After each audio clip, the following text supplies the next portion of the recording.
Welcome everyone. Good afternoon. Thanks so much for joining us today to celebrate the incredible scholarship that students have produced. My name is Courtney Bruntz and I'm a professor of East Asian Buddhism here at IBS. We haven't had this symposium in a long time, so it's really exciting to bring it back, and hopefully this will continue to be a trend that we have each year. Really, the goal of this is to celebrate and congratulate the incredible work that our students produce while they're at IBS, but also to inspire other students to complete and finish their thesis. And really, we want to honor the diversity of topics, explorations, and completion of these incredible papers. For a bit of housekeeping, each presenter will present for about 10 to 12 minutes. We'll then have a few minutes after each presentation to ask a few questions. For folks on Zoom, during the presentations, if you wouldn't mind putting your questions in the chat. At the conclusion of all of the presentations, we'll again have time for Q&A. At that point, we'll start with Zoom folks. So after each presentation, people who are in the room can ask a few questions. And then at the end of all the presentations, we'll start with the questions coming from Zoom, and then we'll continue the conversation. We have 5 presentations, and each of them are going to be really exciting. Our first presentation is coming from Zoom, from Devon Matsumoto, who is coming to us from the Jodo Shinshu tradition. He received his Master of Arts in Buddhist Studies in 2025. He's a student at Chubutsu Ministerial Vocational School, affiliated with Jodo Shinshu, living in Kyoto.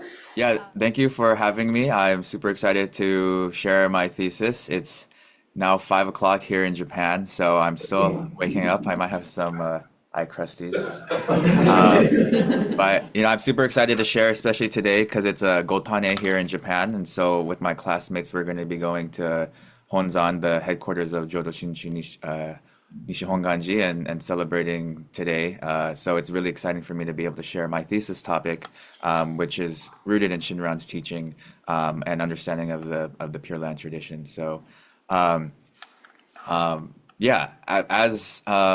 it was mentioned, my topic is called, or my thesis is called, Voices of the Bodhisattvas Moving in Solidarity with the Evil Person Towards Collective Liberation.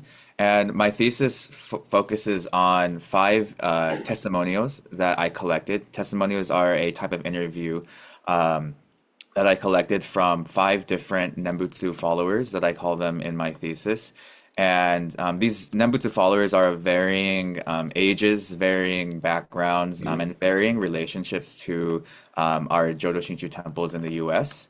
And I wasn't really sure what I wanted to talk about in my thesis when I was interviewing them. I know I was working with Professor Rai and Dr. Miyagi on trying to figure out what doctrinal background would be in the thesis before I started interviewing. But then as I think a lot of people who do ethnographies figure out is that, and that as Dr. Raya advises, that the doctrine and everything comes alive in the thesis after you start the interviews. And so I really didn't have a sense of what I was going to talk about in the interviews or in the thesis until I had the interviews. So I want to share some of the quotes and some of the more provocative quotes that came out of the thesis interviews on how these Jodo Shinshu followers are relating to the Jodo Shinshu teachings here right now in the 21st century, as so many things are going on, not only in the country, but around the world. And so I thought I would start there and then sort of work through my thesis of where people are coming from and what the historical background for that is. So I'm going to start sharing my screen, and then I'll share some of those quotes with you as well.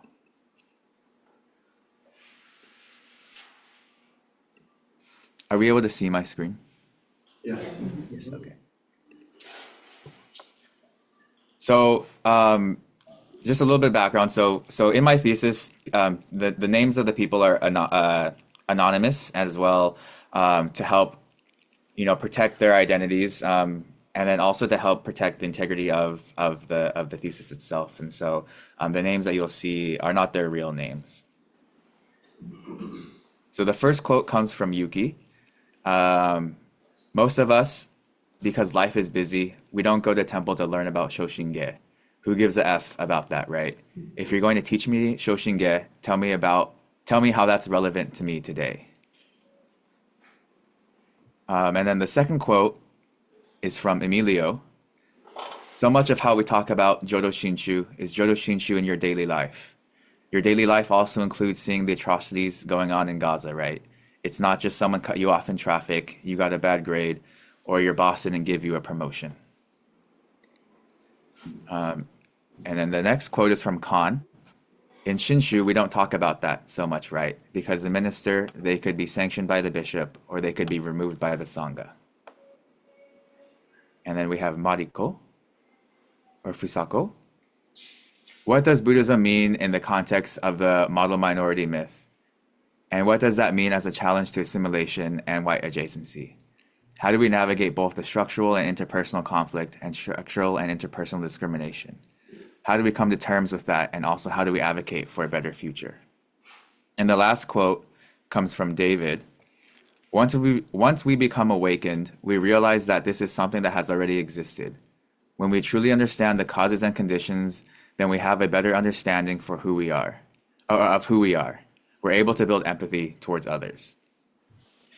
So these are just 5 small quotes that I pulled from the thesis, where a lot of the Nembutsu followers are talking about their relationship and understanding with the Jodo Shinshu teachings, but not only the Jodo Shinshu teachings, but also the institution of Jodo Shinshu as well. And so, as I started to listen back to the recordings that I took of these interviewees, of the testimonies I collected, there's sounded to be like a struggle between the Jodo Shinshu teachings and the Jodo Shinshu institution itself. And so I wanted to take a look at how that all comes and plays into fact with how people relate to the teachings. And so the reason why I chose the methodology of testimonials, if you would like to read my thesis one day. I don't want to go into it too deep, but the testimonials are a specific type of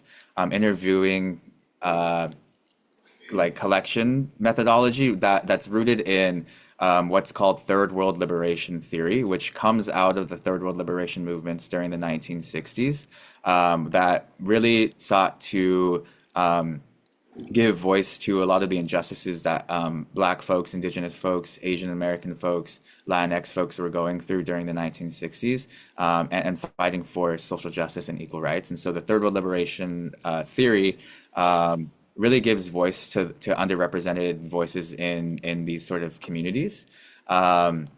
And places them within specific social, cultural, political, historical contexts that can't be removed from the larger picture of how they're engaging with the Jodo Shinshu teachings, which is why I wanted to include that in my thesis. And so just a quick overview of what it looks like. I start with an introduction explaining my methodology, why I interviewed people, what's going on, what's going on in the current state of the world today, with the genocide of Palestinians, what's going on with ICE, and all of that. And that's really what is also informed by the testimonials of people really trying to figure out how the Jodo Shinshu teachings can be relevant to them today as they're witnessing so many atrocities going on. Chapter 2 looks at the historical background as to why there might be this sort of feeling within Jodo Shinshu followers. I look at this sort of doctrine called Shinzoku Nitairon, which sort of stipulates Buddhist teachings as a way to uphold state governments, nation-state governments. So I look at Meiji era Japan to current day BCA, and ways in which Jodo Shinshu doctrine is used to legitimize nation states and their government policies. And then I have to do it looking on my at phone. the racialization Yeah. of Japanese Americans and the BCA within the US nation state, and how Shinzoku Nitairon plays a factor in the ways in which Jodo Shinshu is being shared which then helps to provide the social, cultural, political analysis of these causes and conditions that influence my interviewees' interactions with with Namu Amida Butsu and the Nembutsu teaching. And then it transitions into the testimonials, which each testimonial I dedicate around like 8 pages to just my sort of relaying back of what I talked with what each of the testimonial interviewees shared with me. And so each person has a dedicated chapter to themselves, and I try to weave in Jodo Shinshu doctrine into what they're saying, and really try to pull out the heart of like what they felt as we were talking. And then the last chapter is trying to pull everything all together, and I called it responding to our time, is really trying to provide a doctrinal validation to the experiences and the interpretations of the interviewees. And I came to the understanding of Akunin Shoki, which is the idea that even the evil person can attain and will attain awakening or enlightenment through Namu Amida Butsu. And I think this really imagines a radically realistic present and future that Jodo Shinshu could move towards. Because Akunin Shoki, when we look at it through the historical lens of Shinran, the founder of Jodo Shinshu, the evil person is not just the person filled with blind passions, the person who is not able to awaken to the spiritual path, but it's also the person who has been labeled as evil, the person who has been labeled as, other, the person who has been pushed out of society. And we see that through the ways in which Shinran interacts with people during his age, and the ways in which he talks about people in Japan's caste system of that time. And so I really try to relate that with how the Nembutsu followers are talking about their experiences in being involved in social justice movements and things like that. And yeah, so that's just a pretty much overview. I wish I remembered what I said in my thesis defense, because I think that was way more. I think I'm just operating on it being 5 and all the nerves, because it's just Dr. Arai and Dr. Miyagi in that, as opposed to people. But yeah, that's just a quick overview. I will end there just to respect other people's times as well. But yeah, thank you for allowing me to present my thesis, and it was really fun. Probably the most fun I've ever had writing. I really don't like writing, but yeah, thank you.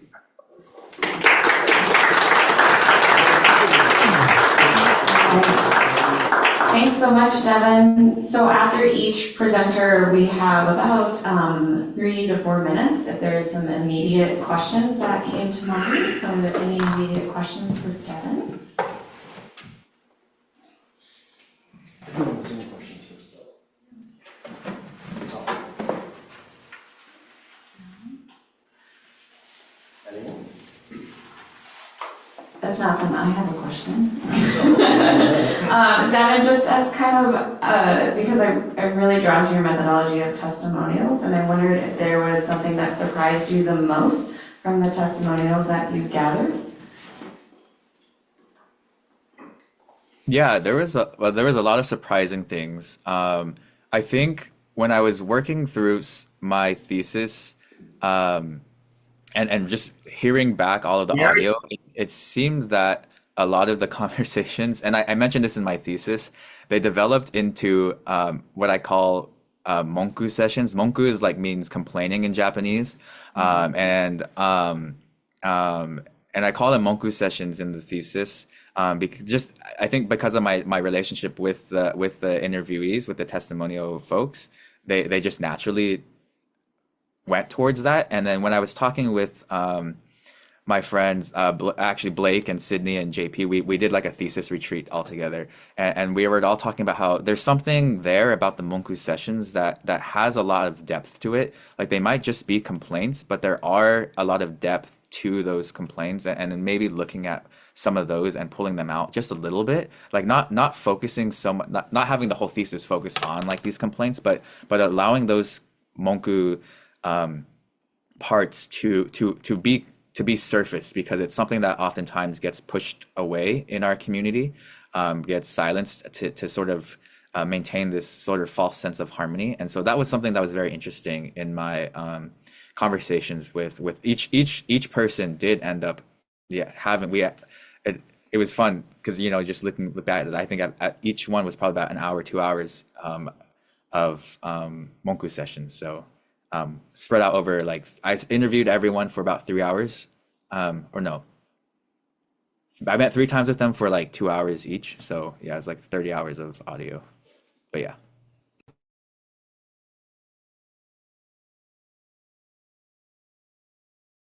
Hi, thank you everyone for your presence today. I'm so honored to be able to share with you my thesis that I've been working on a lot of my career here at the Institute of Buddhist Studies. I give a lot of thanks to all the instructors and the staff and friends who really helped me get through.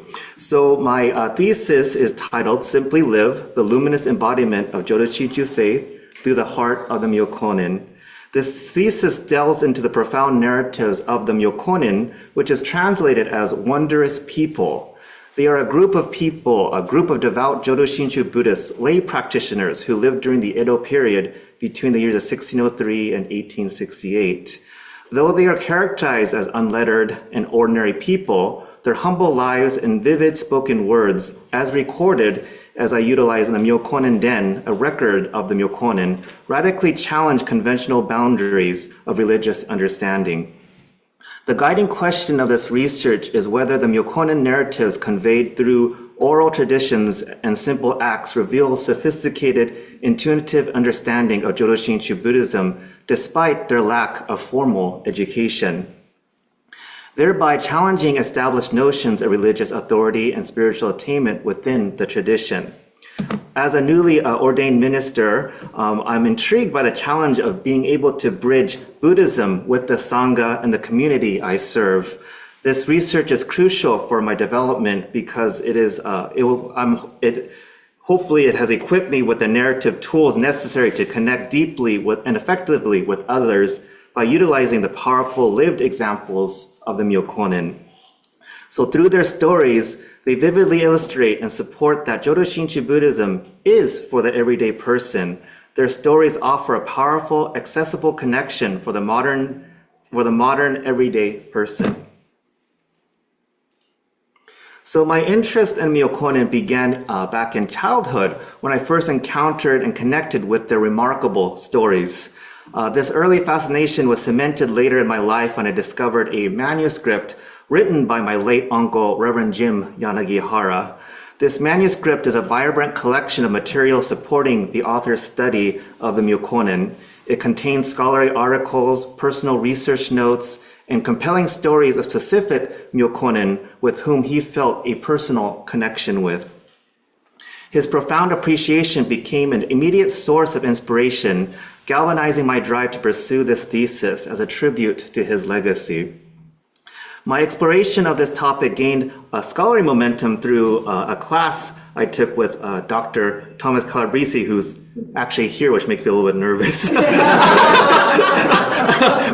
where we discussed Theravada scholar Stephen Collins and the analysis of systematic and narrative approaches to understanding Buddhism. So I'm hoping he's not going to ask any hard questions. But anyways, continuing on, Collins further argued that while both are vital, narrative plays a powerful role in conveying the essence of the tradition. His approach resonated deeply with me. His perspective provided the framework to explore how the simple stories of the Myokonin express profound theological understanding. So this picture up here is an illustration from one of my uncle's books of the Myokonin Osono. Lastly, this work is dedicated to the late Dr. Reverend Seigen Yamaoka, who was instrumental in my journey. His unwavering encouragement, which began with a persistent urging for me to attend a school here at the Institute of Buddhist Studies, never seemed to have ceased. He was my dedicated cheerleader, championing both my academic pursuits and my journey towards Tokudo ordination as a Jodo Shinshu priest. Tragically, on the day I received ordination, I have received information of his passing. Though he is deeply Though his presence is deeply missed, his teachings live on within me, a testament to the transformative power of a great teacher. His influence and spirit propelled me to complete this thesis. So my thesis statement is as, quote, I propose that the lies and sayings of Myokonin, as recorded in the Myokonin Den, show a strong familiarity with the hymns and stories of Shinran Shonin, which help them understand the teachings of their tradition despite their lack of education and illiteracy. By a comparative analysis of Shinran Shonin's wasan, sayings, and recorded stories of the Myokonin, I will demonstrate that each figure utilized Shinran Shonin's words to embody the teachings of Jodo Shinshu Buddhism in their daily lives.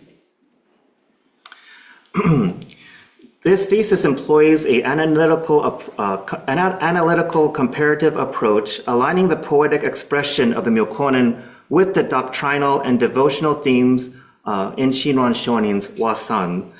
This methodology is grounded in the educational philosophy of Reverend Dr. Seigen Yamaoka, which asserts that encountering Shinjin, the entrusting heart or faith, is supported by actively connecting to our own lived experiences and personal reflection. This becomes a fruitful process in connecting with abstract doctrine. Additionally, I draw influence from Stephen Collins' approach to narrative in Buddhist literature and theology. This analysis will focus on thematic resonance between the experiences of the Myokonin and Shinran Shonin's expressions, treating the Myokonin as a real-life example of faith in action. The primary goal is not to judge the superiority of the one textual from over the other, but to demonstrate how the Myokonin expression of faith aligns with Shinran Shonin's wasan. While acknowledging the issue of translation, this study prioritizes the theological power of their narratives to illustrate this alignment. The subsequent chapters progressively unveil this embodied faith. My research offers a unique contribution to Jodo Shinshu studies. I believe I'm undertaking the first comparative analysis that systematically aligns the narratives of the Myokonin with Shinran Shonin's wasan. The central question driving this unique investigation is to what extent the sayings and narratives of the Myokonins thematically align with the core tenets of Jodo Shinshu Buddhism as expressed in Shinran Shonin's wasan. I respectfully also reevaluate the conclusions of Buddhist scholars such as D.T. Suzuki, who suggested that Myokonin lack a grasp of doctrinal orthodoxy due to their illiteracy and lack of education in their religion.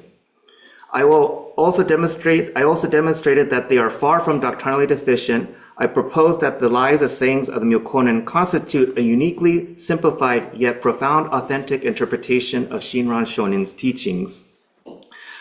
Finding that through their narratives, they do not lack an understanding. Rather, they effectively distill the emotional and theological essence of Jodo Shinshu Buddhism. By doing so, they make complex doctrinal thought, particularly that found in Shinran Shonin's wasan, relatable and transformative for the everyday person. In chapter 1, we examined Shinran Shonin's radical shift from his complex scholarly work, the Kyogo Shinsho, to his accessible devotional wasan, which are the hymns. Shinran Shonin's wasans, written in Japanese rather than the classical Chinese, served as a crucial bridge, making the essence of Jodo Shinshu Buddhism available to the ordinary and uneducated person. The chapter supports this thesis by demonstrating that these accessible hymns enabled the Myokonin, often illiterate individuals, to achieve a profound lived spiritual understanding, which they embodied in their daily lives, as illustrated through the analysis of the Myokonin Den, which are the stories of the wondrous believers. In chapter 2, we focused on Manpo, which is listening, the aspect of listening in Jodo Shinshu Buddhism, defining it as a profound transformative engagement that enables followers to internalize and embody the principle of other power. To explain how Shinran Shonin made the difficult concept of complete reliance on other power accessible, the chapter draws to the work of scholar Dr. Herbert Anderson, who emphasizes the role of stories in connecting people with the divine. This framework illustrates Shinran Shonin's skillful use of the compelling stories of Bodhisattva Dharmakara and Queen Vaidehi to convey the deep meaning of Amida Buddha's primal vow. We will then tie in the lives of the Myokonin Zentaro and Okaru. Their personal narrative serves as a real-world example, illustrating how the practice of Mampo transfers into deeply personal, life-changing experience, providing that ordinary people can embody the core principles of Jodo Shinshu. So in this illustration is an illustration of Myokonin Zentaro, also drawn by Reverend Jim Yagunihara. Chapter 3, Shinjin, we examine that personal transformation occurs when we encounter Shinjin. The gift of faith immediately unites the mind of flawed human being with Amida Buddha's infinite compassion, making it a definitive way to attain liberation through the last Dharma age. And chapter 4 unveils the heart of Jodo Shinshu practice, a movement fundamentally beyond intellectual understanding and towards a unified lived experience of faith. We broke down the Nembutsu, Namo Amida Butsu, revealing that it's not as a ritualistic practice to earn salvation, but as a spontaneous expression of gratitude for Amida Buddha's vow. Shinran Shonin's Wasan served as a crucial bridge, making the complex doctrine of Jodo Shinshu Buddhism universally accessible and allowing uneducated, ordinary individuals to deeply internalize the teachings. When we synthesize the chapters, there is this organic connection that emerges. Manpo, the aspect of listening, using the stories of Myokonin Zentaro and Okaru to bridge complex reliance on other power, matching Shinran's framing of hearing the vow. Listening then opens up the opportunity to encounter Shinjin, the entrusting heart and faith that leads one naturally to say the Nembutsu, a response of gratitude expressed through the Myokonin, Shoma, and Genza, intimately addresses Amida as Oya-sama, as a guiding parent who is never separate from them. Through a comparative analysis grounded in the methodologies of Reverend Dr. Seigen Yamaoka, who emphasizes lived experiences, and Steve Collins, who emphasized the importance of narrative in Buddhist literature, this research conclusively demonstrates that the lives of sayings of Myokonin show a profound familiarity with Shinran Shonin's wasans and teachings. Ultimately, the Myokonin embody the very heart of Jodo Shinshu Buddhism because they live it. By weaving the received teachings directly into the fabric of their deep daily existence, they transform abstract doctrine into a vibrant, living practice. Rooted firmly in Amida Buddha's compassion's embrace, they find liberating freedom to just simply live. Thank you very much for your time.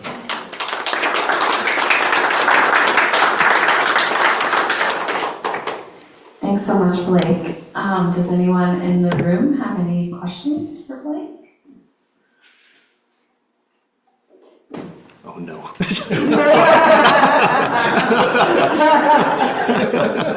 Hi, Blake. Hello. Nice to see you. I have two questions. Oh no. First one is that, I'm getting a little bit of feedback. First one is about Collins Yes. and the Myokonin. Hi. So one thing that Collins points out is that narrative is not just the space that's coexistent with systematic thought, but it also innovates as well. Right. So I want to see in your mind how do these narratives in Myokonin innovate on systematic doctrine? How do they create something new? They create something new because what also Colin kind of also feeds on further is about emotional intelligence. So what they kind of have is that though they lack this kind of educational background, because of their lived experience and being able to receive the doctrine through Shinran's poetic verses, they're able to understand the systematics of Buddhism through their own, what he calls it as emotional intelligence, being able to live it, which is also can be very complex. And sometimes Collins also says that people tend to look past, right, as not important because that's not something that they could really kind of be solid on. But I don't know if I answered your question. I think you did. I did. Second one, where does this research take you? What questions does it arise for you, and how do you think you might try to answer them? So it continues on is what, again, these Myokonen are heavily based during the Edo period, but really it continues on in a sense that they still, I think, exist today. And what's funny is I did a presentation back at Salinas Buddhist Temple, and I was pleasantly surprised that people were very offended, like, how could you say Myokonen are unlettered, uneducated people, because I called people Myokonen before. But again, part of my research was like talk about how Myokonen don't get attached sometimes to these descriptions, right? And that's what makes them humble beings, that they are just Jodo Shinshu followers despite their lack of. But because of their lack of, they are a direct recipient of Amida Buddha's compassionate vow. Did I run around your question? Okay. Kind of. It was like, you want to explore further who might be a Myokonin now, because we don't talk about contemporary people being one, because it's related to the Edo period. Right, and that's something I'm curious to explore, because I don't know what that would look like now, being that it is different times, there is more opportunity for education, not just in education, but furthering your career in different professional avenues. But it is something I would like to continue, this essence of Myokonen, the one which is translated to wonderful people. And so I think that's what we have to focus on. Wonderful. Yeah. Thank you so much. Ooh, thank you. Well done. Thank you. And we'll have time after all the presenters to ask more questions of so you're not off the hook totally. Our third presentation comes from Vonn Magnin, who is also graduating tomorrow. Congratulations. Vonn is receiving a Master of Arts in Buddhist Studies and is also representing the Jodo Shinshu tradition. Vonn is currently a minister's assistant with Kyoshi status at the Arizona Buddhist Temple, but will be moving to the Pacific Northwest for a new ministerial assignment in early July. The title of his thesis is Sacred Moments, Everyday Lives, Discovering the Meaning Within Jodo Shinshu Rituals in Contemporary America. So please join me in welcoming Vonn. Well, thank you very much. Good afternoon, Dharma friends. I'm really happy to be here with all of you, whether you're here in person or online. I took a quick little count. Looks like we have 53 people online, so it's a much larger audience than it seems. So the title of my thesis is Sacred Moments, Everyday Lives, and I really wanted to explore Jodo Shinshu rituals and whether or not they still hold any relevance here in 21st century America specifically. So there were some questions I wanted to explore through this whole thing, and so wanted to know, why do we actually hold rituals in our services? What purpose do they serve both within the temple environment as well as outside of the temple? And what do Shin Buddhists receive through these rituals? So my statement or hypothesis is the study will demonstrate that Jodo Shinshu rituals remain relevant for American Shin Buddhists through the exploration of their meaning within traditional temple settings and in their daily lived experiences outside of the temple. So I'd like to start off with a story really quick. Back in 2019, so almost exactly 7 years ago, the Arizona Buddhist Temple took a trip to Motosu in Gifu Prefecture in Japan, which is a very rural community surrounded by rice paddies. And we did lots of things while we were there. But there was this very special moment on our last evening with the Sangha there where they held a large party for us. And through all the sake drinking, beer drinking, and having just, general good time, there was a moment when everything got quiet. And when it got quiet, I noticed that everyone was turning to a specific direction. And I noticed that direction was towards the Nokotsudo, the columbarium on the temple grounds. And then softly, I could hear this song beginning to be sung. And that song, if you're a Jodo Shinshu Buddhist, would be very familiar to you. It was Ondoku-san. And what was really special about that moment was that it was not only American voices singing it, it was also Japanese voices. So it was a shared experience, a shared ritual that we are all performing together in harmony as a community of fellow Shin Buddhists. Didn't matter if we were separated by continents in our daily lives, but we shared that moment together. So what makes a moment like that possible, and what gives that type of ritual power? So we know here in the United States, there tends to be, a decline in interest in religions, at least according to Pew Research. Buddhism in particular is seen as more of an individual practice for those who are unfamiliar with Jodo Shinshu. Most people see Buddhism as an individual practice, and therefore public rituals really aren't necessary. Shinran Shonin, interestingly enough, actually rejected ritual as a path to salvation. So why do we even do this at all? So I took a look at these questions through the lens of Catherine Bell's framework on religious ritual practice. So she has 4 elements on there. I'm not sure how many people are familiar with Catherine Bell's work, but her 4 elements are situational, so essentially what is important in the moment that cannot be grasped outside of that moment. They're strategic, meaning that there's something that is happening, going on, that transcends our ability to look at it from an intellectual lens. They're embedded in misrecognition, meaning that there is something that is made real in that moment through the ritual itself, and then redemptive hegemony. So this is something that basically captures the other 3 components, but it means that it provides a moral order or a lived system of meanings amongst the practitioners in specific situations as it relate to ritual. So I took a look at some different definitions of rituals. So Arai Sensei and trainer, they talked about how religious rituals, they involve embodied action. They can be either highly formalized or very subjective to the individual. So it's very wide-ranging definition. I looked at Scharf, who said essentially that all human activity is dictated by social conventions and cultural norms. And anything that is holy, though, sets them apart from the mundane world. So that's religious rituals from his definition. And then I looked at an anthropologist just to kind of take it outside of the religious lens altogether. So this is a Greek anthropologist, Zygaladis, who talks about that rituals are primarily repetitive, redundant, highly structured, and requires rigidity and correct implementation. And, he would talk about from our deepest ancestors, earliest ancestors around the campfire, they would always have a guard keeping watch over the night, allowing us to evolve as human beings.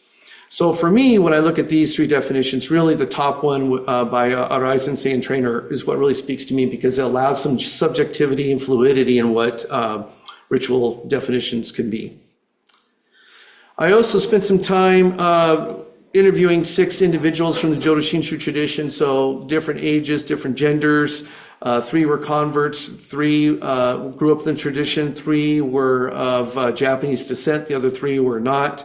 And they all had their own definitions of ritual when I asked them during our interviews themselves. And I really liked the flavor of their different definitions. So I think it highlights sort of what Arai and trainer were saying with their definition. It can be fluid, flexible. So really appreciated meeting with them. And then based off, all my research and talking to these 6 individuals, I kind of came up with my own definition of what ritual is. So it's a practice in which an activity, whether formal or informal, possesses an intrinsic value based on the perception and meaning a person or community assigns to it. From a Jodo Shinshu context, again, my words, a means for one to intimately engage with Amida Buddha and express their deepest gratitude for leading them and all beings to their eventual enlightenment through the primal vow. So when we take a look at ritual from the lens of Jodo Shinshu in particular, there's this process known as Sangan Tenyu. And I think most of us can relate to this, especially those of us who are converts, or maybe those folks who were born in the tradition and haven't really given a lot of thought. But it's this idea of moving through some of the different vows of Amida Buddha before we, come to total reliance on the 18th vow. So the 19th vow, which I think a lot of people initially engage with when they start to practice Jodo Shinshu, is this idea that they have to still do good things in their lives to be worthy of salvation. They have to do nice things for people. They spend time meditating and different acts that within Jodo Shinshu lens we would say is like the path of sages, the difficult practices. Shinran says these are people who are falsely settled. They're not going to be able to attain enlightenment, again, through the Jodo Shinshu perspective. Then people naturally go to the 20th vow, where they start to recognize the efficacy of the Nembutsu, saying Namo Amida Butsu. But it's a little bit mixed, because they still feel like, oh, okay, I say Namo Amida Butsu, but I still need to do good things in order to be worthy of Amida's boundless wisdom and compassion. And Shinran calls these people unsettled. And then finally, once we come to terms and understand the working of Amida Buddha in our lives and receive Shinjin, we enter into the grasp of the 18th vow, where we completely entrust ourselves to Amida Buddha. Shinran refers to these people as truly settled, much like the Myokonin that Blake Sensei just spoke about. So essentially, Jodo Shinshu rituals are not tools to earn salvation. When we conduct in rituals in Jodo Shinshu temples or on our own, they're opportunities for us to express our profound gratitude for the gift that has already been given to us, Shinjin, from Amida Buddha. And interestingly enough, Shinran Shonin, our founder himself, had to go through the same process. So some examples of rituals in community Sangha life, we have the Makara-gyo, which is the bedside service. It's typically done either right before death or right after death. We have the Hoji, which is the memorial services that are happening, at different intervals during, years after a person passes, or once a month, like many of us know about Shotsuki Hoyo, on the anniversary of their death. We have Ho-onko, which is the most important service in Jodo Shinshu. It's a memorial service for our founder, Shinran Shonin. And then we have Hana Matsuri, which is the Buddha's birthday. There's lots of other rituals for sure, but Hana Matsuri in particular, I just want to touch on real quick. So when I was thinking about what did I want to write about for my thesis, and I had so many thoughts in my head, it was just over a year ago. It was Hana Matsuri 2025. And during service, I was watching a Dharma school student, about 4 years old, walk up to pour ladlefuls of sweet tea over the body of a statue of baby Buddha. Is anyone familiar with that? Okay, all right. So I heard her ask her mother, who was there to help her, "Mommy, why are we doing this?" And I thought, what a great and smart question for a 4-year-old to ask. Why are we doing this? So it's like, okay, that solidified for me right there in that moment that I wanted to study a ritual. So I did 6 interviews. I mentioned some of the individuals before, and these are some of the quotes that they shared. I want to point out a couple here real quick, and these are both from converts in particular. So Asa, who's in her 30s, she's a single mother at the Arizona Temple. She talks about during Obon, she would dance underneath the lanterns. And for those of you who are familiar with Bonbu stories, they have the lantern song. She talks about how grateful she is when she looks up at the lanterns, hearing the words to that song, because it reminds her of all the people who had to make it possible for her to encounter Buddhism. And then Madeline, who's also in her 30s, she's married. She lives up in the Pacific Northwest. She shares something very intimate. So her father, her adopted father, who introduced her to Jodo Shinshu, he passed away at a very young age, but he was a big fan of the Beastie Boys. So anytime she'd be in her car and the Beastie Boys would come on, she would sing to it with them. And for her, this was a ritual act because she was remembering her father. It gave her an opportunity to express gratitude and to sing to him like they used to sing together. So again, I applied Bell's theory to Jodo Shinshu in particular, which for those of us who have done Jodo Shinshu, done ritual studies on using Bell's theory, it's not easy, but there's some examples here of the different things, how it applies to her framework. And then just taking a quick look here beyond the actual rituals that are done in the temple environment, I explore the Obutsudan and why that's important. I really feel that for Jodo Shinshu Buddhists in particular who do not have Obutsudans in their home, it may be something worthwhile so they can feel connected to the teachings outside of the temple environment. And then just some examples of some personal rituals in everyday life for people. So speaking for me and my family, we wanted to feel connected to the temple after we weren't there, especially in our early years. So we built our own Obutsudan out of just like a Target shelf and something we printed off the internet. And we also made our own Oninju because we didn't know where to find it. But that allowed us to do rituals in our own home. So key findings, no universal definition of ritual exists. Rituals in Jodo Shinshu are truly expressions of gratitude to Amida Buddha for the boundless wisdom and compassion that we receive unconditionally. Both community and personalized rituals at home give us an opportunity to express that gratitude. And then Bell's theoretical framework applies meaningfully and consistently to both formal and informal rituals within Jodo Shinshu ritual. So hypothesis was confirmed. It's still important. And the original contribution is really, I think I may be the first individual to apply her framework specifically to Jodo Shinshu rituals. Obviously, interviewing 6 people is not enough. I'd like to talk to more people about it. And then, just a kind of a practical recommendation, Bishop Harada, if you're listening, it'd be nice if we had a little booklet available for new folks or folks who've been around for a while to think about what are some things they could do outside of the temple environment and home to express their gratitude to Amida. And then just to wrap it up, I know I'm a little over time. This is a quick picture from that moment in Motosu, Japan, of us all turning and singing Ondoku-san towards the Nokotsudo. So fellow Shin Buddhists from across time that made it possible for Jodo Shinshu teachings to reach us here in America. So thank you so much.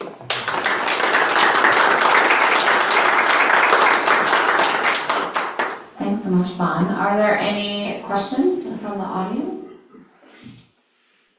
Okay. Well, before we transition then, the one question that I was wondering, and because you started with the story of practice and then you're ending with the story of community, and I wondered how your study of ritual has now shaped your work as a minister. Oh, wow. What I have found as a minister in the temple environment is doing ritual correctly, not to do it correctly because someone's grading me on my ability to do it, but as a way to demonstrate potentially the work that Bodhisattva Dharmakara did for all of us in creating the 18th vow. So it talks about countless kalpas, performing and perfecting practices. There's deep meaning in that. And as a minister, what I've noticed, whether I'm itadaku with a book or walking carefully, is I've noticed that our Sangha now is repeating the same thing. And I think it brings more meaning and depth of their feelings to ritual and what they're receiving directly from Amida Buddha.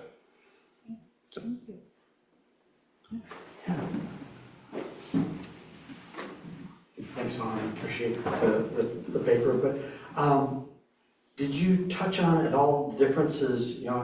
I always thought that what we were taught in Japan, what we were taught going through Tokido and Kyoshi in terms of rituals versus how we do things here in the BCA, there's a lot of difference. Oh, yeah. Did any of your work touch on the differences between how things are done across and what effect that has on the community and so on? So it's an area of interest of mine. It's a great question. However, for the purposes of my thesis, I wanted to look at the relevance of rituals within contemporary America post-World War II. So I didn't dive into the differences, but yes, there are a lot of differences. You're welcome. All right. All right, well, thanks Thank you, so everyone. much. Our fourth speaker is Letesa Isler, who is coming to us from the Tibetan Buddhist tradition. And she is also graduating tomorrow. Yay! Congratulations. With a Master of Divinity. And she comes to us from Georgia. Yes. Which is amazing. Thanks so much for coming all the way to California. She's currently the founder of a chaplaincy company called Tara Spiritual Care Services. And the title of her thesis is Exploring Tibetan Buddhism as a Catalyst for Transforming Trauma into Weathered Wisdom. Please join me in welcoming Letesa. Thank you. So, as someone who's taken Bodhisattva vows, the reason we learn, teach, and share the Dharma is to help people. The Dharma is supposed to alleviate suffering.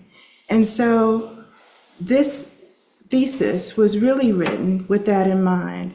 It starts really with my family and an introductory story about me visiting a couple of family members in the hospital.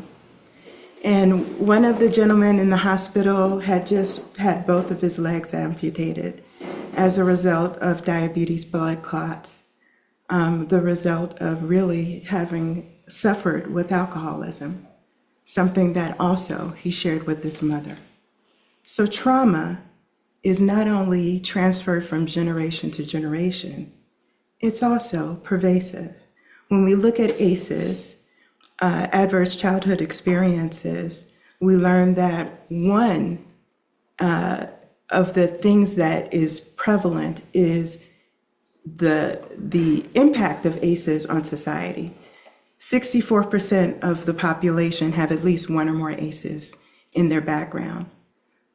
1 in 6 have more than 4. And ACEs have been associated with trauma, suicide, and many diseases, cancer, diabetes, high blood pressure. It just goes on and on. So facing adverse experiences and traumatic experiences not only is something that happens with children all too often, as we see in society today, ACEs are happening every day, right? Mass shootings, wars. This is something that is experienced by everyone. And so the objective of this study was actually to see if Tibetan Buddhism could actually bring something new to this toolkit for chaplains. Because when these things happen, oftentimes the chaplain is the one that's called in to try to stay the emotional toxic stress that people are experiencing in these occasions and make sure that trauma doesn't actually manifest. If it has already manifested, we're often called in, or at least we hope that we are, to actually help the person move from this oscillation of numbing experiences and painful recollection of the traumatic event into a place of resiliency. And so I know I'm talking over my first slide, but this beautiful, beautiful goddess that you see centered here is Tara. And Arya Tara is known for her salvific power. She's fast, she's fierce. Whenever you're facing something that's really difficult, in Tibetan Buddhism, there are all these deities that look harsh and wrathful, and they've got growling teeth, but you know who they call when there's real trouble? They call her. They call her. Why? Because whenever you call her, she shows up and she does just the right thing. She's the perfect combination of compassion and wisdom. And so using her as kind of a spiritual archetype for chaplaincy, I tried to explore her iconography, her sadhanas, along with other Tibetan Buddhist texts and Buddhist psychology to see what do we have that we can add to this toolkit of skill sets that chaplains use to help with trauma. All right, so let's go on to the next slide.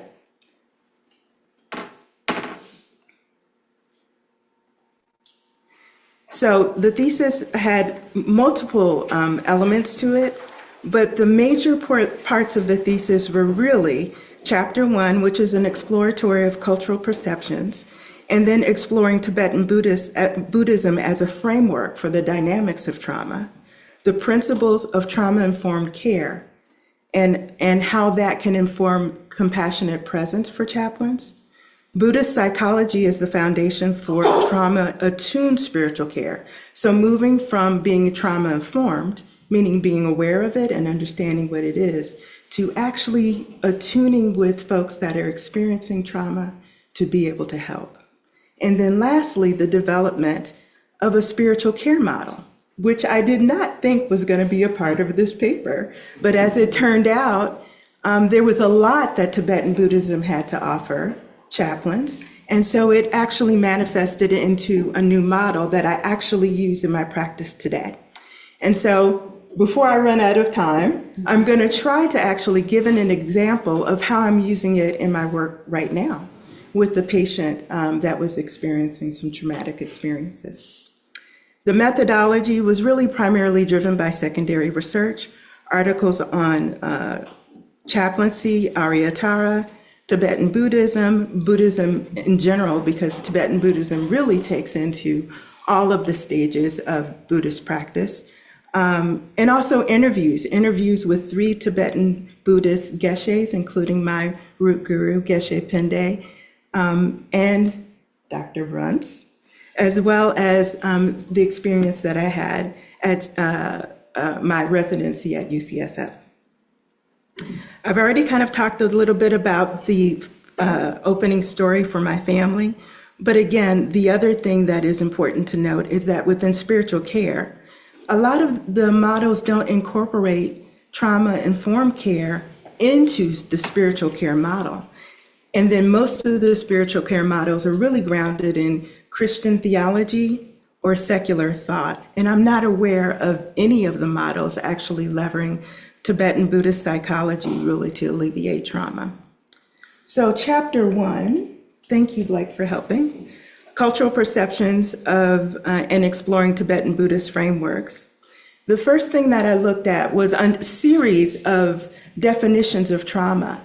And the one that I felt like resonated best for chaplains was this one by the now defunct SAMHSA definition. So this definition is an event, series of events, and set of circumstances that's experienced by an individual as physically or emotionally harmful or life-threatening, and that has long-lasting adverse effects on the individual's functioning and mental, physical, social, emotional, or spiritual well-being. And I really liked this definition initially. I thought, oh, this really sums it up. But then I went on to explore some worldviews. And I really looked at the Western worldviews that impact our spiritual care methodologies as chaplains, and also Tibetan Buddhist worldviews. And one of the things that came screaming through is what a big impact Descartes has had on the medical industry, and also on our methodologies, which are based on medicine. And so this idea of Cartesian split, that the mind and the body and the spirit are split, right? If you go back to that definition, you actually see that in the definition, versus a Tibetan Buddhist perspective, which is really focuses on the 5 aggregates. But the aggregates are really defined as a way of encouraging us to study and practice and learn about the emptiness of each one of them. They're not perceived as being the mind and the body being separate. They work together. Another thing that, quite honestly, Dr. Bunce here really brought to the forefront is this difference in how we think about healing. That Descartes really brought to the forefront this kind of medical model that's based on mechanisms, right? And you go in and something is not working well, guess what? You rip that out and you put in something new and you fix it, right? Because the body and the mind are mechanical, especially the body, right? So guess what? Your hip is broken, guess what? We take out a piece and we put in a new hip. As opposed to a garden model, which is really about flourishing. It's about creating the right balance of water and light to make sure that the garden grows effectively. And that means tending to it, right? You can't just rip a plant out and stick another one in and think it's going to grow when the soil is not rich for growth. So the point is, as I went through all of these different analyses and really looking at all of these elements, what came to mind for me is that my definition doesn't work, the one that I love so much, and that I would have to, if we go to the next page, really look at a definition that was inspired by Tibetan Buddhism. And so when I took that analysis, along with the interviews with the geshes, and the geshes basically said, this is a great definition for institutions, right, and for society. But at the end of the day, we think trauma is really just a subset of suffering. Nothing more than that, right? suffering that we're all experiencing. And so it wasn't about pathologizing trauma. It was about redefining it from a perspective of the First Noble Truth. And so as a result, I ended up rewriting the definition of trauma based on that. And trauma is a subset of personal suffering that takes the form of an embodied attachment to the meaning generality of an overwhelming experience. So it's not about the experience itself. It's about the attachment to the experience that leads to intrusion, kind of revisiting it, and of the overwhelming experience is how you interact with the overwhelming experience. It's not about something out there having broken you. You're not broken. You may need a little tending, but you're not broken. And so that's critically important as we take a look at trauma. And so, I am really running over. Okay, so what I will say is I'm going to stop here and I'm going to pull up a case. And let's take a look at how, at the end of the day, this model, which is part of a two-part methodology, one being compassionate presence, and the principles driven by Arya Tara's kind of iconography, and the other piece being this model, actually come into play. All right, so what you're looking at is actually, and he's showing the slide there, what you're looking at is... We lost the screen. We're not sharing it. Oh, okay. I'll tell the story. So I've started a chaplaincy service, and I have 3 clinics that I call on. They're mostly neurological clinics. One day I get a call from a nurse. One of the patients has actually been diagnosed with Huntington's disease. She's not symptomatic, but she's having a traumatic response just getting the news. What can you do to help? She gets put on my schedule literally that day. I talk to her. She is really having difficulty dealing with the diagnosis. And so as I have explored how to help her, what I end up doing is, because the interventions that I use in this model are based on Tara's color family. Tara means safety. She's green Tara. White Tara is about pacification. So she gets a white Tara intervention.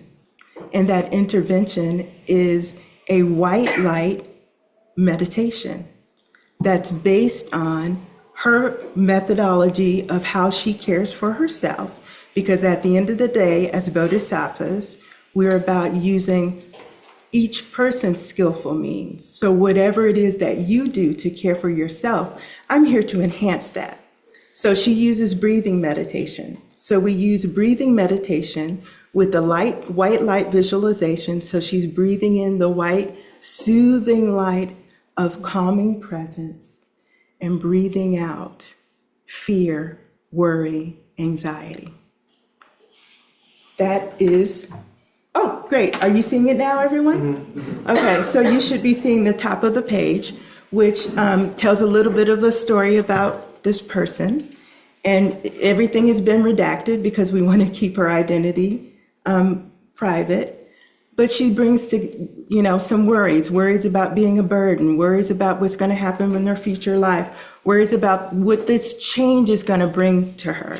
So she's assessed as having an unpleasant feeling tone, and feeling tone is the driver of this model, because feeling tones, pleasant, unpleasant, and neutral, disengaged in this case, really align quite closely with the actual manifestation of trauma, which is contraction and intrusion. Intrusion being reliving this experience, and contraction being numbing. Okay, and so what I want to stop is from her before she gets to this dialectic, I want to be able to assess, she's in an unpleasant feeling tone. And that feeling tone is associated with certain emotions, worry, fear. So I've identified the emotions associated with that, identified how she should be, the interaction or the intervention, and then last but not least, Also, this model leverages 3 models of suffering, because at the end of the day, trauma is defined as a subset of suffering. And so I used the Buddha's model of suffering, Nagarjuna's models of suffering, and Asanga's models of suffering. And that is the assessment model as quickly as I can do in 2 minutes. Thank you so much for listening.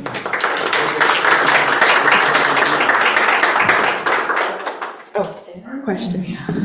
So we have time if there is a question at all from the audience.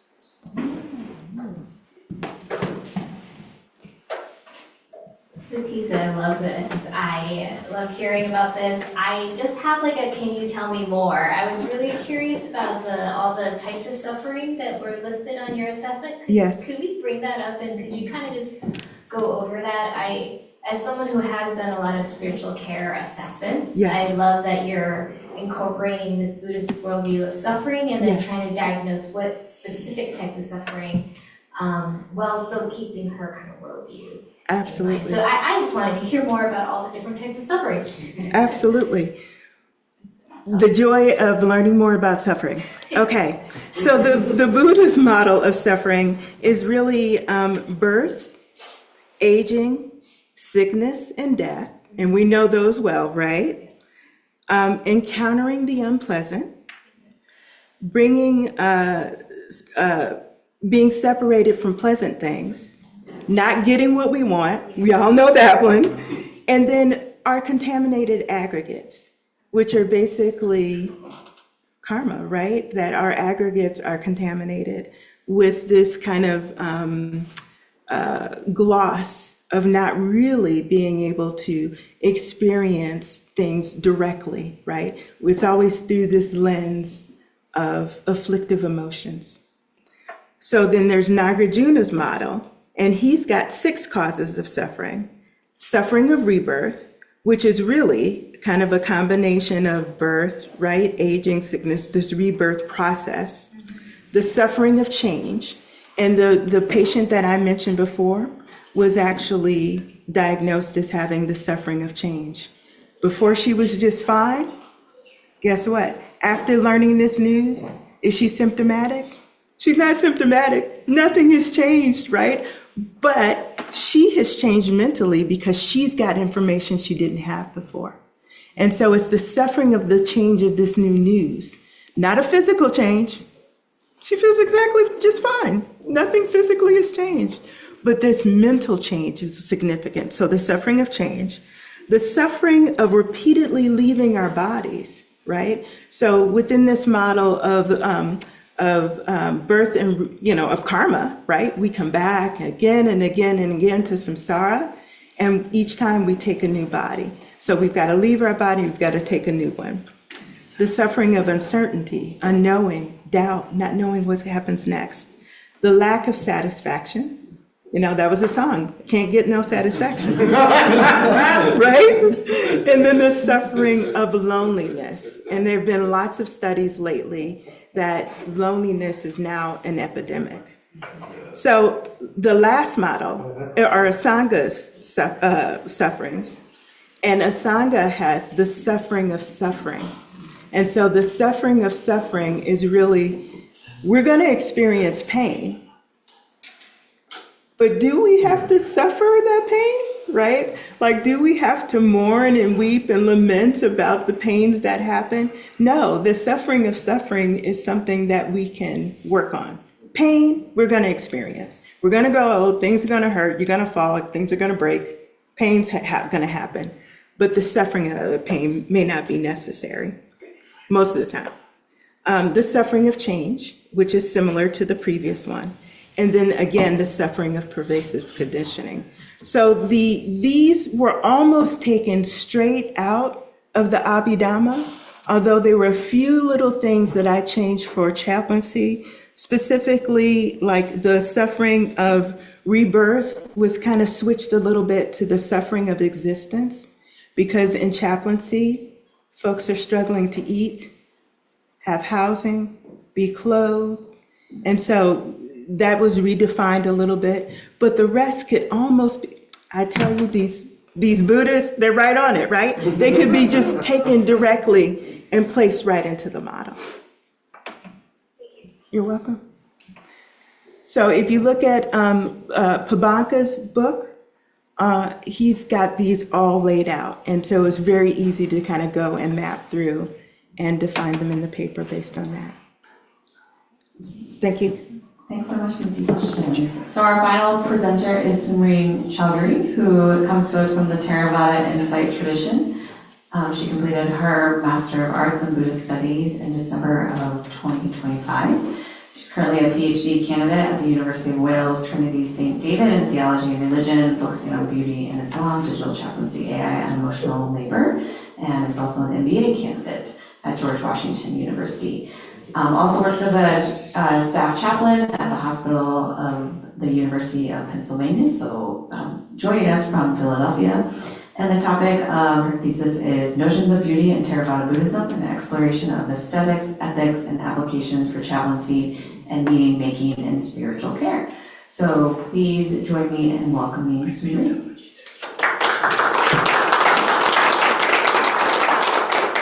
Hello, everyone. Can you hear me? Are we good? Yes? Okay. Unless I get a message from Gordon, I'm going to assume we're good. Thank you so much for letting me be here today.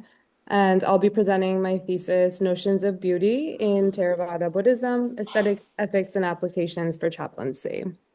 This project emerged from my work in hospital and hospice chaplaincy, where alongside suffering, I encountered moments that felt deeply beautiful. Not beauty as appearance, but as presence, courage, and care. That led me to ask, how does the Theravada tradition understand beauty? Is beauty something to renounce, or could it also be a part of the path? And today I'll explore how this project reframes beauty as ethical, relational, and relevant for spiritual care. This project explores how beauty is understood in Theravada and how it can be reinterpreted as an ethical and spiritual resource. Many Buddhist texts link beauty to craving and suffering, but I argue that this is only part of the story. Texts like the Therigatha suggest that beauty is not eliminated, but transformed, from appearance to ethical conduct, from attraction to relational presence, and from something possessed to something enacted. Drawing on Pali texts, Buddhist ethics, and feminist and trauma-informed perspectives, I argue that beauty can function as a language of dignity, meaning, and care. Many early Buddhist texts portray beauty as impermanent and tied to craving, but this project asks, is that the only way beauty functions in the tradition? I argue that when we read these texts through feminist and trauma-informed lenses, beauty is not simply rejected, it is transformed. Beauty shifts from illusion to insight, from object to relationship, and from something external to something embodied. This matters deeply in chaplaincy, where illness and aging often leave people feeling they have lost their beauty. This framework suggests that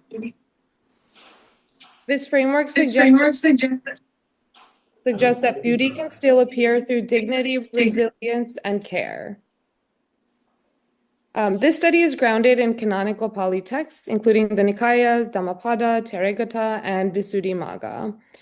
At the same time, I place these texts in conversation with feminist, post-colonial, and trauma-informed scholarship, attentive to lived experience and marginalization.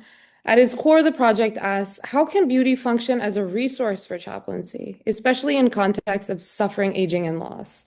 I argue that when beauty is understood as ethical and relational, it becomes a way of affirming dignity and meaning in vulnerable moments. This slide maps the movement of the project. It begins with the classical view, where beauty is associated with impermanence and attachment. From there, the project reimagines beauty as ethical radiance, spiritual presence, and relational care. Moving from doctrine to reinterpretation to chaplaincy, I argue that beauty can function not only as illusion, but also as a source of dignity, care, and meaning-making. This project began in chaplaincy practice. In hospital and hospice settings, I often encountered patients who felt that they had lost their beauty through illness, surgery, or aging.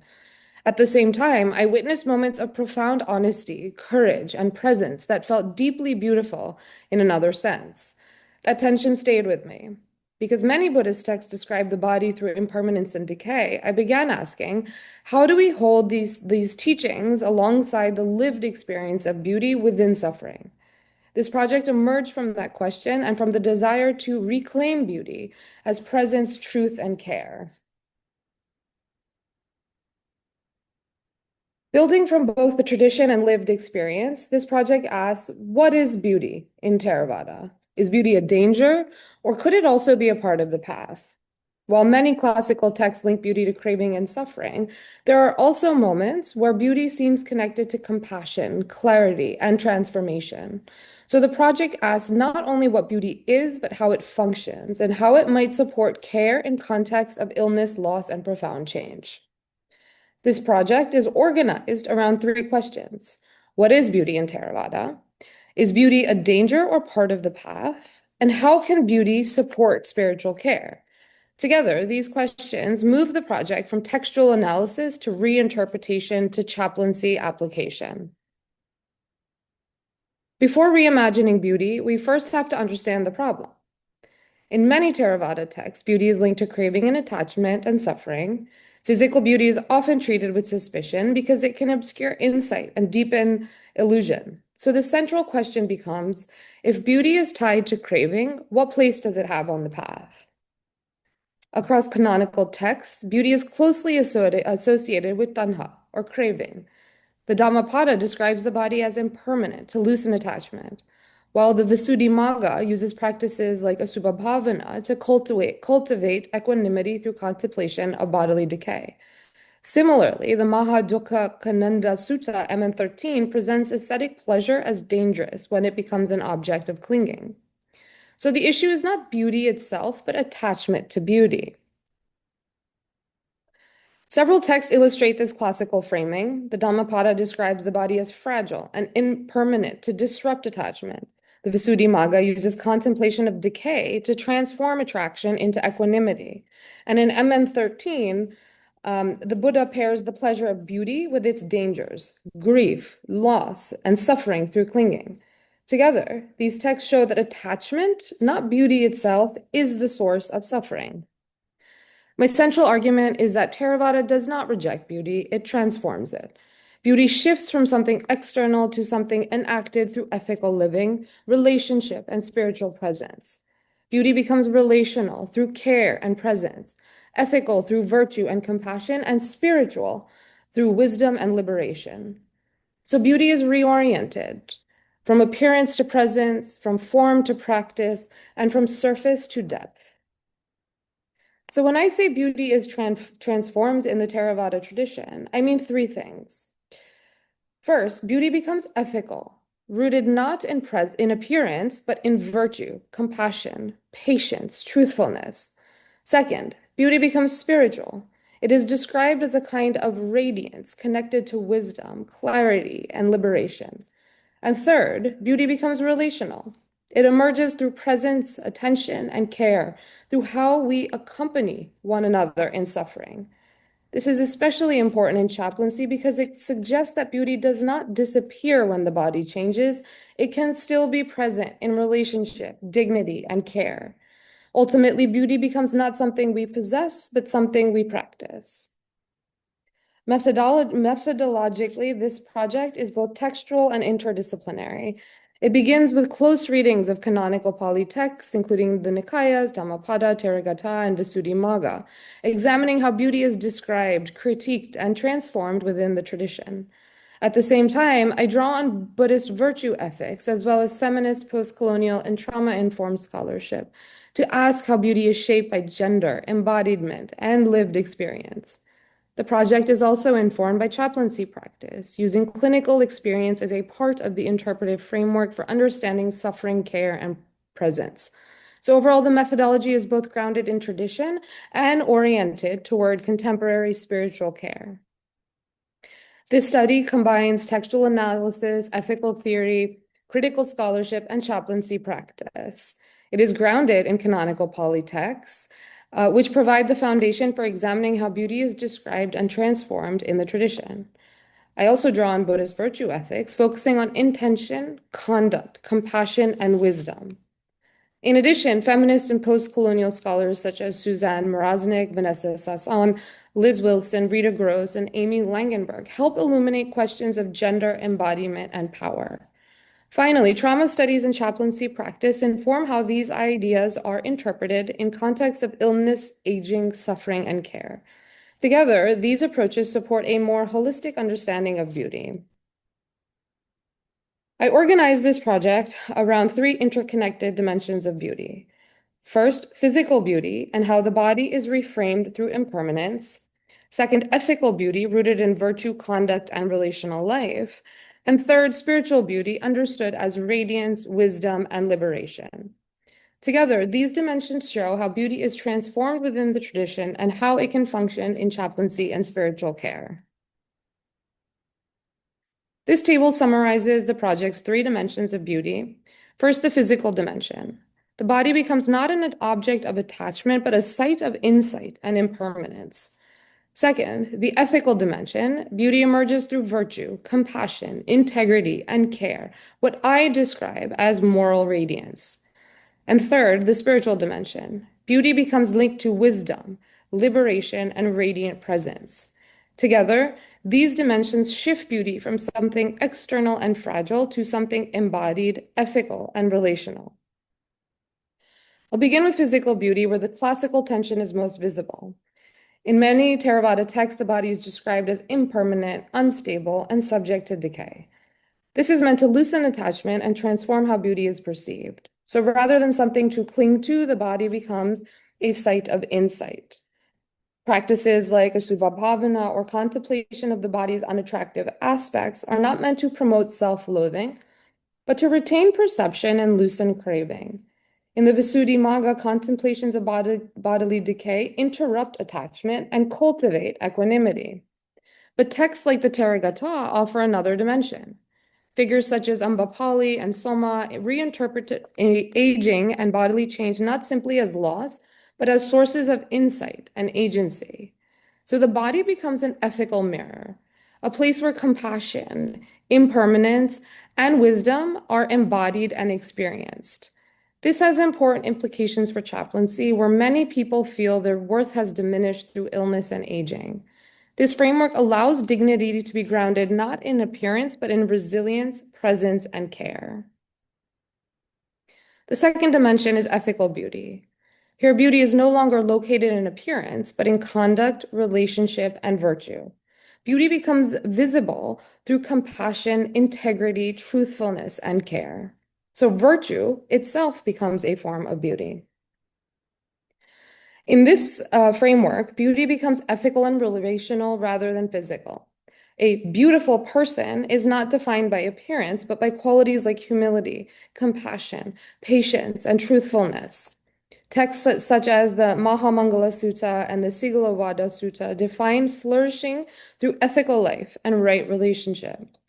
The Brahmaviharas, loving kindness, compassion, sympathetic joy, and equanimity function almost as adornments of the heart, shaping how one speaks, acts, and relates. This connects to what Hallisey and Hansen describe as sub-ethics, and what Suzanne Mraznik calls embodied ethics, where beauty is lived through affect, gesture, and presence. For chaplaincy, this reframes dignity not as appearance or productivity, but as compassionate and truthful relationship. The Therigatha is especially important for this project because it preserves women's voices that are often underrepresented in the tradition. Figures like Ambapali and Soma reflect on aging, loss, and bodily change, not simply as decline, but as sources of insight and awakening. So the body becomes not only a site of impermanence, but also a site of agency and transformation. These voices show that the tradition itself contains alternative ways of understanding beauty. The Therigatha shows how beauty can emerge through insight rather than appearance.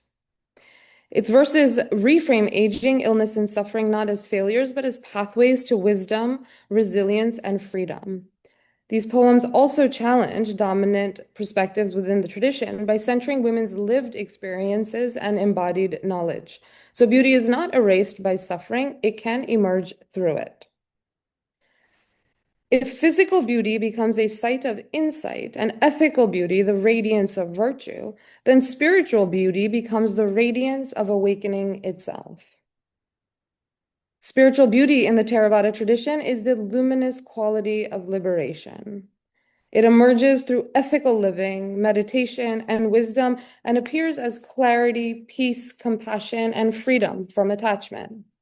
The Brahma Viharas become adornments of the heart expressed through presence and relationship. Wisdom itself becomes a form of beauty. The ability to see impermanence, suffering, and non-self clearly and respond with freedom and compassion. In chaplaincy, I have sometimes witnessed this at the end of life. A profound calm, gratitude, or radiance that families often describe as a kind of glow. I understand that as spiritual beauty. To bring this together, I want to end with 3 core images from the tradition. First, the triple gem in the Ratana Sutta, described as an incorruptible jewel, suggesting that true beauty is stable, ethical, and enduring. Second, the radiant arhat, where luminosity reflects freedom from clinging and the clarity of awakening. And third, refined gold, a metaphor used by Buddhaghosa for purification through practice. Together, these images trace a movement from ethical conduct to concentration, to wisdom, to radiance. So beauty becomes not something possessed, but something cultivated through transformation. Across these texts, we begin to see an aesthetics of radiance. Beauty is no longer located in appearance or form, but in luminosity, presence, and transformation. It becomes an ethical, embodied, and spiritual quality that emerges through practice and awakening. Many Buddhist texts describe wisdom as light. This suggests that beauty in Theravada is not decoration or perfection, but clarity, freedom, and awakened presence. Buddhaghosa compares a purified heart to refined gold, radiant through wisdom and peace. So beauty becomes luminosity, not in how life appears, but in how it is lived, endured, and transformed. This reframing is especially meaningful in chaplaincy, where beauty can still be found amid illness, suffering, and vulnerability. Before closing, it's important to acknowledge critical perspectives. Teachings on the body and beauty are not neutral, and for many people, especially women and marginalized communities, they can also feel difficult or exclusionary.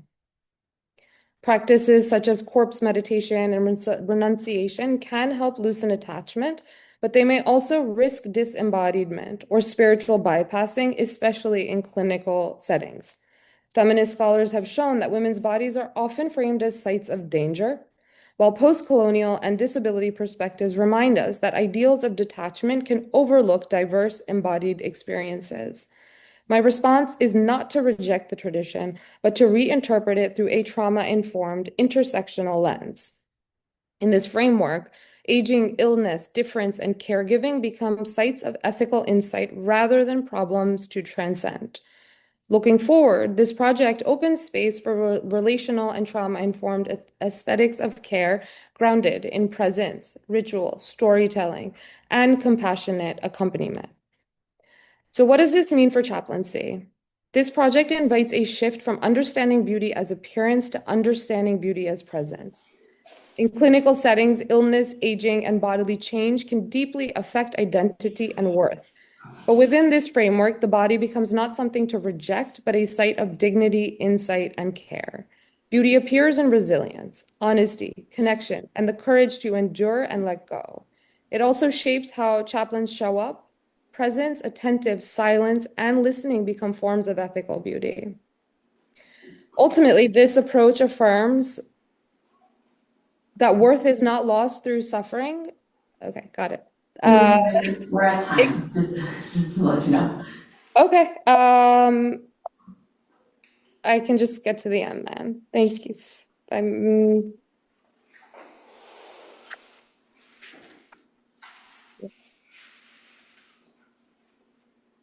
So final closing for chaplaincy, beauty is not something we look at, but something we carry.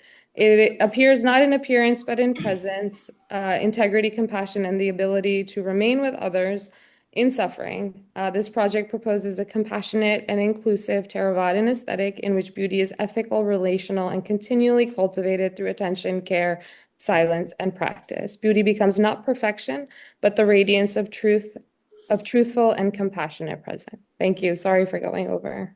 Nice, thanks so much.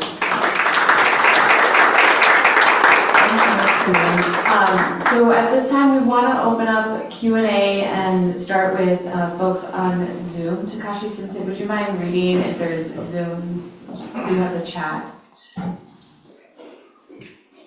You could read the questions from the Zoom chat.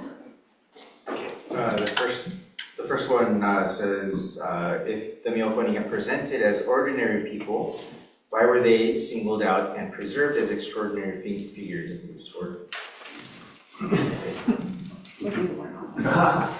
What was the question? If the Myokonin are presented as ordinary people, why were they singled out and preserved as extraordinary figures? Can gratitude itself arise without prior communal embodied and ritual formation? I'm not sure that was this. I think there are two The separate. first question is, why were they singled out as ordinary or extraordinary figures? I think they were signaled out as ordinary just because, especially during their time, through their stories and understanding of the doctrine was considered sort of extraordinary because they were humble and unlettered and whatnot. All they do was they just simply embraced the Dharma just as Buddha would embrace them. And I think by them living that life, they were kind of given this title, Myokonin, or which comes from the Pundarika of the Contemplation Sutra of the lotus flower, meaning kind of this wondrous person that just kind of embraces the teaching just as it is. Okay, the second one will be, I think this is for Vonn, and say, can gratitude itself arise without prior communal, embodied, and ritual formation? So the easy answer is yes. It absolutely can arise from within the heart without any of those other things.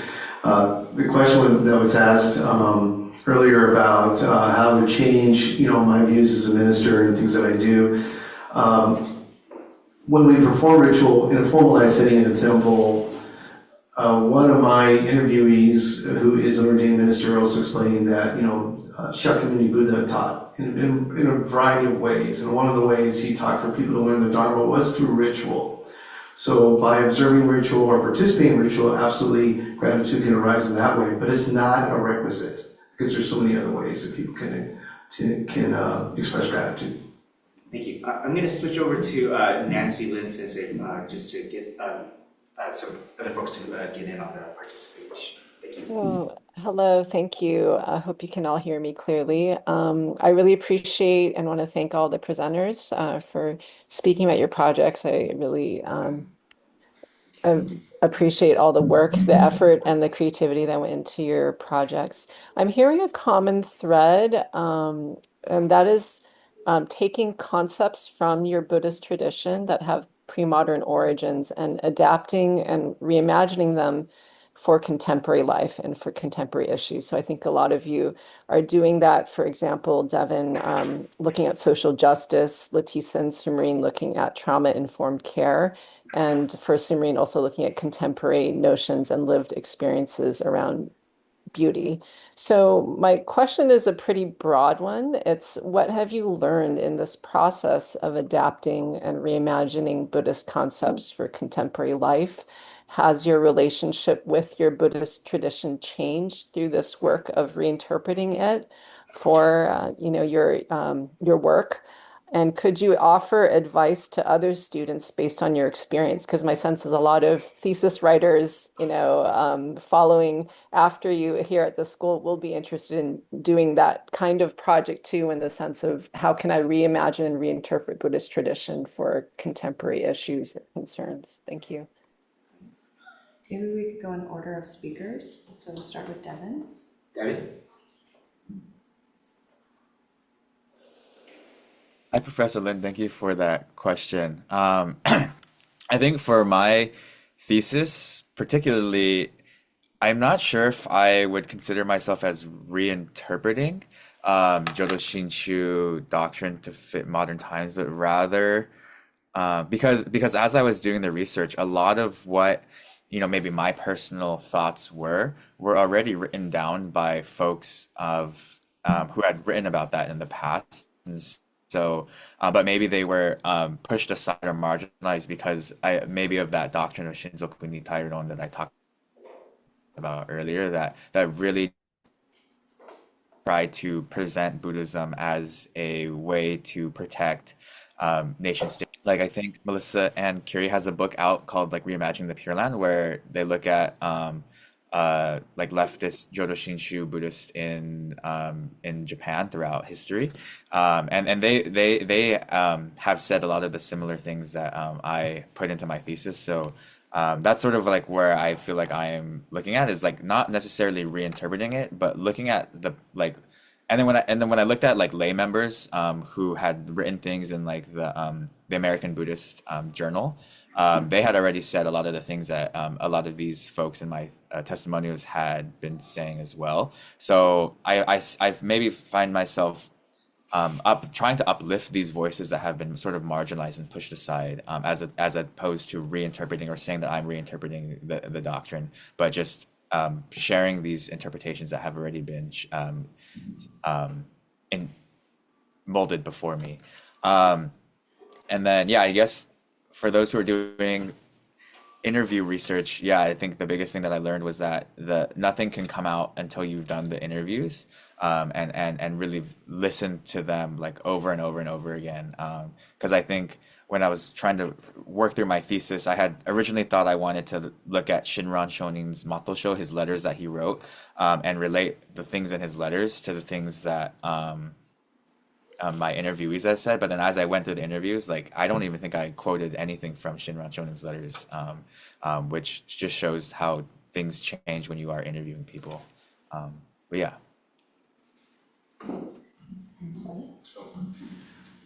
I just kind of going off of what Devon said too, like I don't think anything reimagined. I think maybe it is more self-reflection and also kind of the self-reassurance. I mean, the Myokonin come from the Edo period so long ago, but yet when you read their stories, you can relate to it somehow. There's still, today, we're still suffering, we're still experiencing marital problems, we're experiencing depression, loneliness, and I think what is so cool is that even though their stories were so long ago, I can still find relatability with it. I think that's what's so helpful and reassuring that, this is a lifelong journey of understanding Buddhism and how we can use Jodo Shinshu or any of your Buddhist practice that kind of helps us get through our life.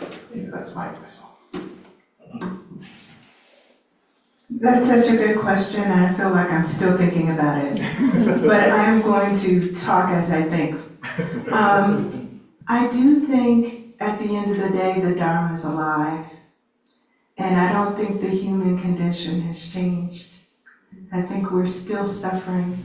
And I think suffering is a range from dissatisfaction to horror, right? And it's always been that way. The First Noble Truth has been defined as that broad of a range. And so I feel like for the model itself and the exploratory for Tibetan Buddhism, being applied in this way is creative because these roles didn't exist and because there was no definition of trauma at that time, right? But that really is about putting a label on something that is not inherently existent, right? So at the end of the day, our labels change, but the human condition pretty much stays the same. And it's really about how we take the lessons and learning from the Dharma and apply them creatively. So I will say that, Professor Len, I do think there's a level of creativity that comes with taking the wisdom that's being taught by the ancients, right, and applying it to today. Because we can't leave it in the past. We can say, hey, they didn't know anything about trauma, and they didn't have the science of what happens neurologically when trauma happens. But what we're learning is that the science is really validating what they already knew. And so it's still very relevant. So it's really about pulling kind of that knowledge forward and as the Dalai Lama says, using science and bringing them in conversation together to see how we can address problems today. I'm really impressed with your thinking while speaking. Okay, well, like you, I'm still kind of formulating my thoughts. So when I think about ritual, as an expression of gratitude, it's not just gratitude for receiving the balanced wisdom and compassion of the Amida Buddha. I think that ritual, whatever it looks like, whether it's formal or personal, whether it's done in a public setting or on your own and privately, it's also a way for you to express gratitude to all the causes and conditions that brought you to receive the teachings. And for those who have really brought the teachings into their heart, there's a sense of joy. And so how do you repay that? What can you do? There's really nothing we can do. But ritual gives us an embodied way to attempt that repayment. We don't do it as a way to ask for something because it's already been given to us. It's a way to also say thank you to those who have gone on, already become Buddhas, our family members, our friends, people we've never even met. And as a convert to Buddhism, I'm always blown away when I take the time to think about the pioneers who came to the United States and the people who preceded them to allow me to receive the teachings in my life. And so it's a way for me to express in an embodied way to say thank you for all of that. And I think there is a place for it. And just to end on one little note, what was a common thing that all the people I interviewed said was the ritual of chanting together was powerful. Because not only did they feel like they were doing communal activity, they're also hearing the teachings coming to their own ears through the voices of their fellow Sangha members. And that makes them want to say Namo Amida Butsu in an expression of gratitude. And then Sumreen?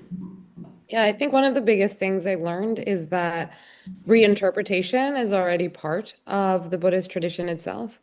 Buddhism has always adapted across cultures and historical moments while remaining rooted in questions of suffering, ethics, compassion, and liberation. So realizing that made me anxious about engaging creatively with and critically with the tradition. And my project began with attention in Theravada. And so the project became less about resolving that tension and more about staying in dialogue with it. I think this project, being at IBS, changed my relationship to the tradition.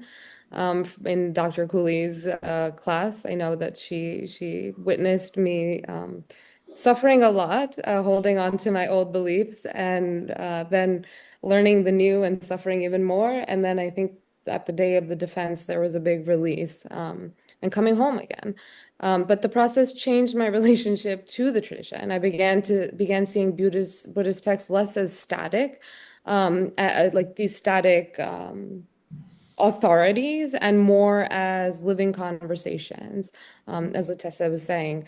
I also became more attentive to themes that can be underexplored in scholarship, such as emotion. Although Dr. Lin is working really well in our emotions class to teach us that there is a lot of emotion, and embodiment and relationality and ethical beauty, especially in texts like the Therigatha. I also really learned the importance of humility. There is always the risk of imposing modern assumptions onto pre-modern texts. So I try to approach the project as a dialogue between ancient sources and contemporary suffering, then using Buddhism to simply validate modern ideas. And chaplaincy made that dialogue for me feel really very real, because hospitals constantly raise questions about aging, illness, grief, impermanence, and meaning. And I think finally for future students, I would say not to separate academic rigor from personal relevance. And my dear Dr. Arai taught me this from my first semester. The embodied is just as much important, if not even more, than the doctrine, right? Because we embody the doctrine. And so often I think the most meaningful projects emerge from questions that genuinely trouble or move you. And I would encourage students to stay grounded in primary text while also still allowing interdisciplinary conversations with fields like chaplaincy, trauma studies, feminist theory, or ethics. And I think maybe most importantly, I think reinterpretation should emerge from care rather than mastery. Asking what wisdom or forms of compassion these traditions might still offer people today.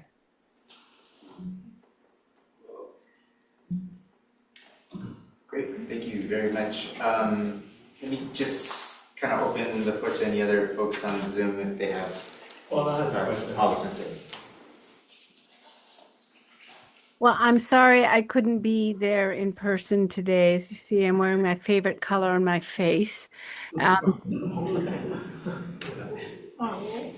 must say, though, from this vantage point, hearing all of you is so moving that you're all driven clearly to you care that suffering ceases. And that's the crux of Buddhist scholarship in a seminary context. The depth of how much each of you care is manifest in the creativity and insights you brought to your various topics. And the ethical core in your theses is truly beautiful. And in our world right now, we so need all of you to be who you are. And I just want to thank you for being such amazing people. Thank you.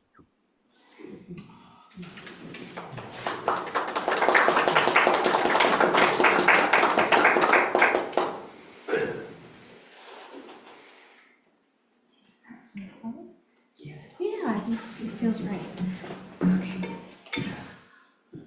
Well, thank you so much for joining us today. We really want to celebrate our graduates and the diversity of topics that they've explored in their theses. And thank you so much, Paula, for that really beautiful conclusion and expressing all of our gratitude.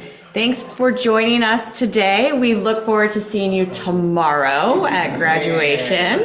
And we do just want to express our gratitude to our students for you willing to share your beautiful work with us today and for inspiring us to take on the mantle of spreading the Buddha Dharma and eradicating suffering wherever we can.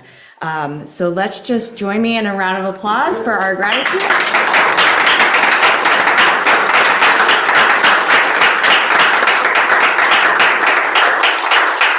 We'll see you tomorrow at graduation. Thanks, everyone.